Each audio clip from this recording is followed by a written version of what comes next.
A very warm welcome to the lunchtime news, where the government reaffirmed that it will not cut down on the capitation for public schools, and also it's been termed as one of the 7 wonders of the world. The wildebeest migration is happening in Masai Mara. My colleague, that is JJ Kuria, will be joining us later in this bulletin just to bring us up to speed with what is happening there in Masai Mara. But to begin our bulletin on matters education, where the national government has reaffirmed its commitment to funding the education sector, pledging that the school capitation program will remain intact and well supported. Speaking at St. Thomas Girls High School in Kilifi County, Principal Secretary for Basic Education, that is Ambassador Professor Julius Bitok, announced that 700 billion shillings, equivalent to 25% of the national budget, have been allocated to support learning institutions across the country. This as the Kenya Secondary School Heads Association, that is KESSH,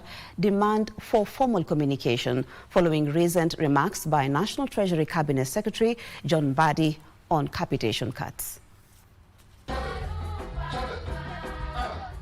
Professor Bitok was speaking during an award ceremony at St. Thomas Girls High School in Kilifi County, where he assured students, parents and educators that the government has adequate resources to fund primary, secondary and tertiary education programs, and stressed that there are no plans to reduce school capitation funding. I want to assure the country that the policy on free primary and secondary education has not changed.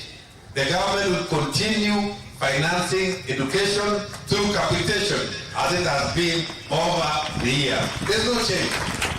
Kilifi North Member of Parliament and Deputy Majority Leader in the National Assembly, Owen Bayer, echoed these sentiments, affirming Parliament's continued support for the education sector.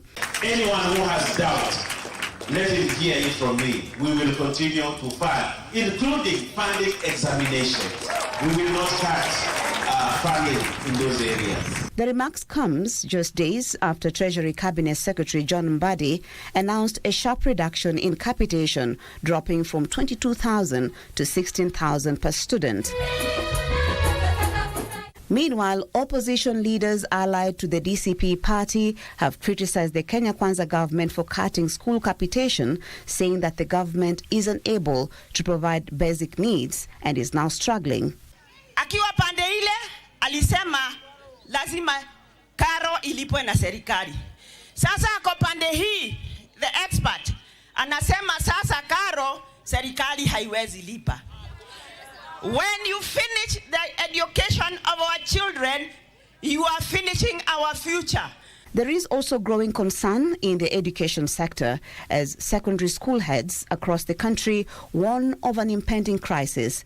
The Kenya Secondary School Heads Association, KESSH, is now urging Education Cabinet Secretary Migosi Ogamba to issue a formal circular clarifying recent announcement in government capitation. We now call upon the Ministry of Education to issue an official circular to all schools, clearly indicating the current capitation amount as admitted by the Cabinet Secretary.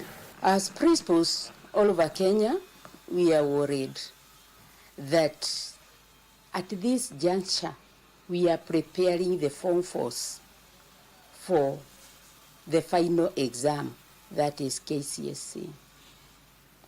This is a big spreader. KESSH National Chairperson Willie Kuria says the funding shortfall is already forcing many schools to shut down early for the August holiday, warning that others may not reopen next term unless immediate steps are taken.